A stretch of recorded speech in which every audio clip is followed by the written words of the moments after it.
ప్రియులారా, క్షేమముగా ఉన్నారని నమ్ముచున్నాను. ప్రభువుకి స్తోత్రం. ఇంత మట్టుకు నడిపించిన ప్రభు ఇక మీదట నడిపిస్తాడు. జనవరి 30వ తేదీ వచ్చింది. ఆయనే మనకు చాలినవాడు. ఆమెన్. కష్టములు, నష్టములు, శ్రమలు, వీటన్నిటిలో, సంతోష సమయములలో, వీటన్నిటిలో ప్రభువే మనకు తోడై ఉన్నాడు. ప్రియులారా, ఈ దినములు పరిశుద్ధాత్మ దినములు. రాకడ అంచులలో మనము నిలిచి ఉన్నాము. ఈ దినం ఒక ప్రయోజనకరమైన దినముగా, ఒక విజయపు దినముగా మీకు మారబోతున్నది. ఆమేన్ అని చెప్పండి. ప్రభువుకు స్తోత్రం. ఈరోజు పరిశుద్ధాత్ముడు మీతో ఏం మాట్లాడబోతున్నాడు? నేను వాక్య ఆధారములో నుండి మీతో మాట్లాడేటప్పుడు గమనిస్తున్నారని అనుకుంటున్నాను. Jesus meets YouTube family, GPS Robinson ఫేస్బుక్లో ఉన్నవారు మీకు అవసరమైన వాక్కు జాగ్రత్తగా వినండి, సరేనా? మొదటి రాజుల గ్రంథం 18:37. యెహోవా, నీవే దేవుడవై ఉన్నావనియు, నీవు వారి హృదయములను నీ తట్టుకు తిరుగు చేయుదువనియు ఈ జనులకు తెలియనట్లుగా నా ప్రార్థన అంగీకరించుము అన్నాడు. ఇది గొప్ప శక్తివంతమైన ప్రవక్త యొక్క మాట. ఎవరా ప్రవక్త? ఏలియా. ఒకవైపు విస్తారమైనటువంటి బయలు ప్రవక్తలు, మరోవైపు ఏలియా ఒక్కడు మాత్రమే నిలవబడి ఉన్నాడు. అగ్నిని పంపించు దేవుడే దేవుడు. ఇదే సవాలు. వారు ఏమేమో చేశారు, ఏమీ జరగలేదు. ఏలియా యెహోవా వైపు చూసి మొరపెడుతున్నాడు. యెహోవా, ఇదే సరైనటువంటి సమయమయ్యా. ఎలాగైనా ప్రభువా, ఈ ప్రజలు మిమ్ములను ఎరుగునట్లుగా నా ప్రార్థన అంగీకరించాలి. నా ప్రార్థన ఆలకించుము. అలాగూ ప్రార్థన చేసి ముగించిన వెంటనే ఆకాశం తెరవబడింది. అగ్ని దబమని దిగి వచ్చి ఆ బలిపీఠమును దహించి వేసింది. మీకందరికీ తెలుసు, మొదటి రాజుల గ్రంథం 18వ అధ్యాయములో సంఘటన ఉంది. అలాగైతే ఈ దినాలలో ప్రభు ఏం మాట్లాడుతున్నాడు తెలుసా? ఏలియా ప్రవక్తలో ఉన్నటువంటి ఆత్మదేవుడు సాధారణమైన వ్యక్తి కాదు, వైరాగ్యము కలిగిన పరిశుద్ధాత్ముడు. మీకు ఆ వైరాగ్యం రాబోతుంది. యేసు నామమును హెచ్చించాలి. భారతదేశంలో దేవుని రాజ్యం కట్టబడాలి.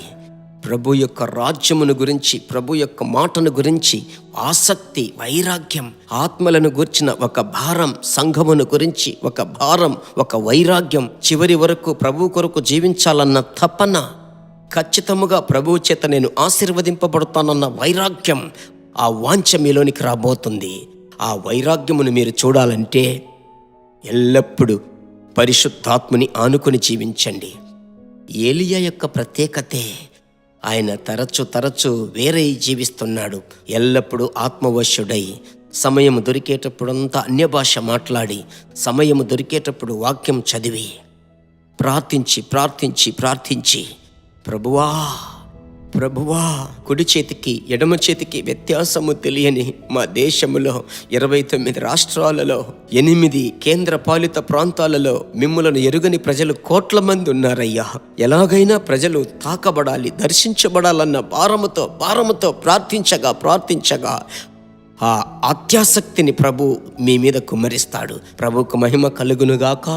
ఇప్పుడు ఆ కృప మీ మీదికి రాబోతుంది. అందుకోసమే ప్రభు ఈ మాటను మీకు ఈ సమయమున ఇస్తున్నాడు. ఇప్పుడు మీ కొరకు నేను ప్రత్యేకముగా ప్రార్థించబోతున్నాను. మీకోసం మాత్రమే కాదు, మీకు సంబంధించిన అందరి కొరకు. పరిశుద్ధమైన మంచి తండ్రి, వైరాగ్యపు ఆత్మదేవా, ఆఖరి దినాలలో ఏలియా మీద ఉన్నటువంటి ఆ యొక్క వైరాగ్యం, ఆసక్తి మీ బిడ్డలకిచ్చుదురుగాక. ఆమెన్. మీకు స్తోత్రం. దేశములో దేవుని యొక్క నామం మహిమపరచబడాలి, ప్రభు యొక్క రాజ్యం కట్టబడాలి. ఎలాంటి వైరాగ్యం బిడ్డలకు దయచేయండి.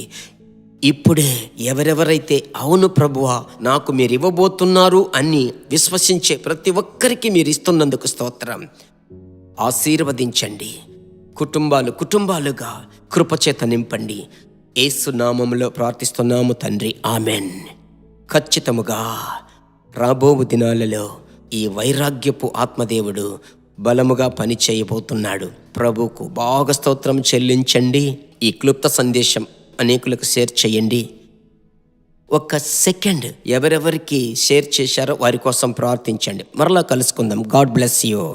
మైన దేవుని బిడ్డలారా, ఈ వర్తమానము మీకు మిక్కిలి ఆశీర్వాదకరముగా ఉందని మేము నమ్ముచున్నాము. ఇంకనూ మా వర్తమానములను విని ప్రభువులు ఆశీర్వదింపబడుటకు జీసస్ మీట్స్ మినిస్ట్రీస్ అను మా యూట్యూబ్ ఛానల్ ను సబ్స్క్రైబ్ చేయండి. మరియు మా ప్రార్థన సహాయముకై మీరు సంప్రదించవలసిన మా ఫోన్ నెంబర్ 9842528236 మరియు 7299546363. Email gpsrobinson@hotmail.com. ప్రభు మిమ్మును ఆశీర్వదించునుగాక.